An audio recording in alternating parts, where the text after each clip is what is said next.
کسی بھی عورت کے لیے یہ ہرگز مناسب نہیں کہ وہ اپنی محبت ثابت کرنے کے لیے کسی کو اپنے جسم تک رسائی دے۔ کامیاب لوگ وہ ہوتے ہیں جو اپنے فیصلوں سے دنیا بدل دیتے ہیں، اور کمزور لوگ دنیا کے ڈر سے اپنے فیصلے بدل دیتے ہیں۔ انسان کی جہالت اس سے زیادہ اور کیا ہوگی کہ وہ پتھروں یعنی جواہرات کو جمع کرتا ہے اور قیمتی چیزوں کو ضائع کر دیتا ہے۔ جس عورت میں یہ تین چیز دیکھ لو، ایسی عورت سے بچنا ورنہ گھر برباد ہو جائے گا۔ نمبر 1، بال کھول کر چلنے والی۔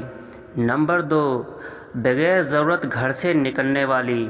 اور نمبر 3، بے پردہ اور زبان دراز عورتیں۔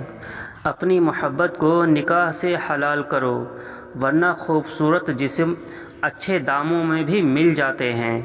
عورت کو وہ مرد بہت زیادہ پسند ہوتا ہے جو عقل مند ہو، میچور ہو، زندگی کے ہر معاملے میں اس کا ساتھ دینے والا ہو۔ ویڈیو پسند آیا ہو تو لائک اور شیئر ضرور کریں۔ اسی طرح کی ویڈیو کو دیکھنے کے لیے چینل کو ضرور سبسکرائب کر لیں۔